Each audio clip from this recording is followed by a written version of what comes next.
We keep seeing their eyeballs glued to us on the sidewalk, but that look could kill. Oh, they are trying so hard to find all the weaknesses inside, but it's gonna spill. Yes guys, welcome back. So you might have realised from the last video, from the clip earlier, that we've done the Mr. Muscle washout on the turbo. So the issue with these X types, these 2.2Ds in, it's generally a very good engine, this 2.2D. It's an old transit engine, and there's not a lot to go wrong with them. The main issues are injectors, which you can get rebuilt, and the other main thing that a lot suffer from is coking up. So the turbo just gets coked up with just crap, really, you know, from fuel, just from exhaust, and it causes the actuator to stick, and it'll make your car go into, it's essentially a limp mode, but it doesn't come up as, you don't get an engine light on, and it doesn't come up saying limp mode. What they do is they'll come up with, you might get, say, a light for, I mean, on my car, and a lot of them I've seen do this, come up with the glow plug light, and then it'll say gearbox fault, and there is no gearbox fault, and there's nothing wrong with the glow plugs, but it's the actuator that's, it sort of sticks basically. So as you're driving, the actuator is moving to want, you know, call for a bit more power.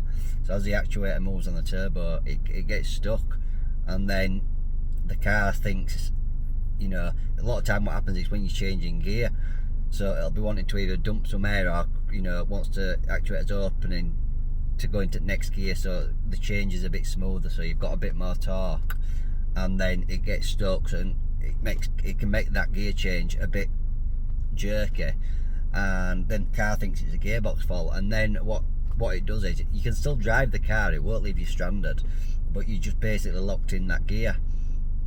If you turn the ignition off and back on, it will actually repair itself. Well, it doesn't repair itself, it just resets, and then you can go again.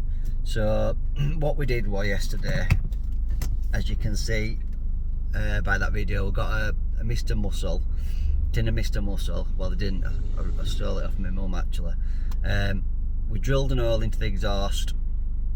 There's a video on, I'll try and get a link, I'll put the link in below if anybody else who wants to do this.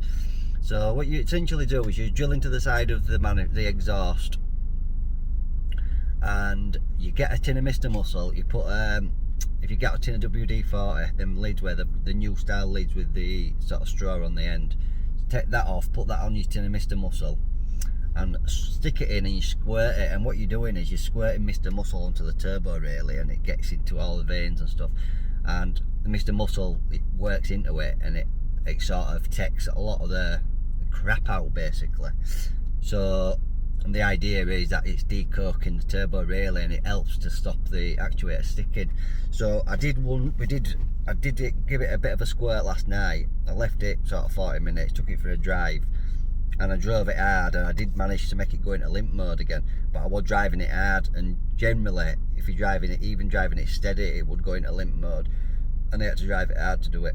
So this morning I've just put another good lot in this morning, and left it for an hour. And what I've done is, when I came in to start it just now, it struggled to start. It did start, but it was sort of struggling, and then when it started, it came up straight away. It said gearbox fault, which I'd not even moved. But I think it would just, there was that much Mr. Muscle in it, would just, I think it sort of clogged it up a bit, but it fired up, and now it's firing up straight away. I'm just going on a little drive now. I've just pulled over just to do this video, but I'm just going to give it a little drive, and we'll see what it's like, see if it does go back into limp mode easily like it was before. So come on, let's hit the road.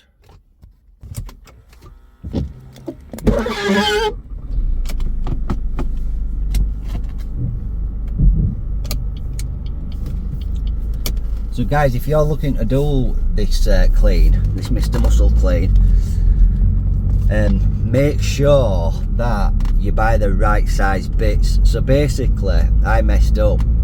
I already had an 8mm drill bit to drill it, and I bought an 8mm tap basically, and what that does is that puts a thread onto the exhaust so you can put the bolt in. So I've got an 8mm thread and an 8mm bolt.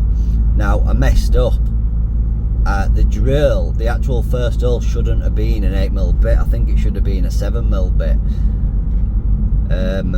So basically I'd had an 8mm hole, and the bolt just slid in and out, so you know, thread wasn't doing now.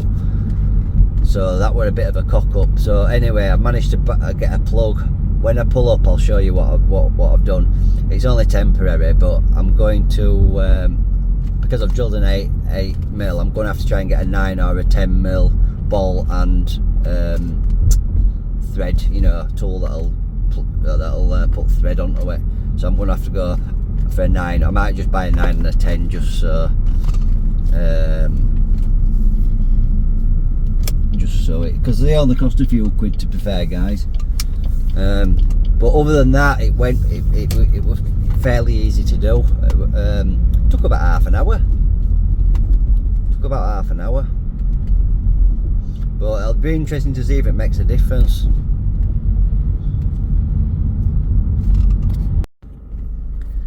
So guys, I'm just had a little drive around. Well, it hasn't gone into limp mode, guys. Has it fixed it?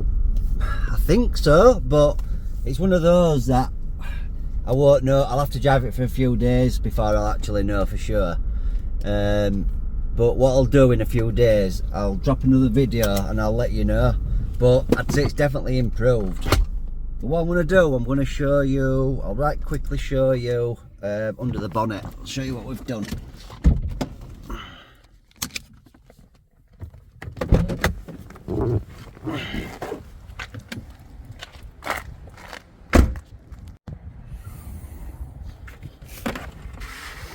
So what you've got, guys, you've got this over the turbo, and you've got a nut there, and it actually goes that way.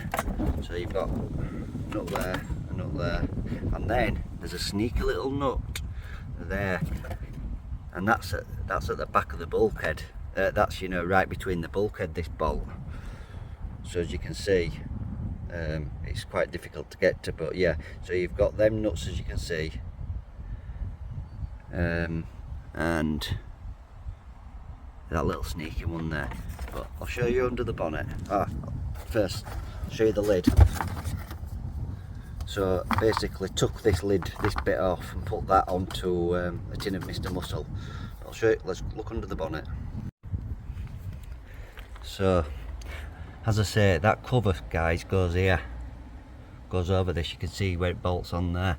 So you've got the bolts there, and then there's a bolt at the back. So as that covers on, as I say, that's the bulkhead there. So that one's quite difficult to get to, but you can get to it. It's not end of the world. Now if you see what I've plugged it with there, that's actually a proper plug, that. And it's in well in. I'm not going to touch it because it'll be red hot, but that's well in, is that, for a few taps. Now if you're going to use this sort of plug, just be careful, because as this is cast iron, plugging some metal in like that, you can crack this so easy. So as I say, I'm just using this as temporary measure, so I can until I get, you know, a right size bolt and thread for it. But yeah, it took about half an hour. You might find, depending on how big your drill is, you have to disconnect that, or if you can see, I've drilled it slightly on an angle, which don't make any difference, because by the time you've put thread on and bolt in, it seals it anyway, so it won't make a lot of difference if it's slightly on an angle, so don't worry about that too much. And as you see there, that's the actuator. Now if you take this pin off, I haven't done it yet myself, take that pin off and waggle this back and forth, you can it'll probably be very sticky. That's the problem. It's this that gets stuck. They get so sticky it's soot inside turbo, and they just struggles to move, and it just sort of gets stuck in one position. You can sometimes even hear it trying to move. Now you can take that pin out and you can waggle them about, and that would probably help it a bit, but I haven't. These pins are so easy to lose. What I'm going to do, I am going to do it, I'm going to order a spare pin, and then if that pin gets lost down back at engine, I'm not stranded. But yeah, it's fairly simple, guys. Anyway, I'll put the link to the Mr. Muscle video below, and then if you want to do it yourself, you can follow those instructions. As I say, just make sure you get the right drill bit. If you're going to go for an 8mm drill, if you're going to go for an 8mm sort of bolt, you need to be looking at sort of a 7mm or 6 or 7mm drill bit, and make sure it's a metal drill bit, obviously. Anyway, I'll drop a video in a few weeks and I'll let you know how, if it's fixed it or not, guys. Peace out.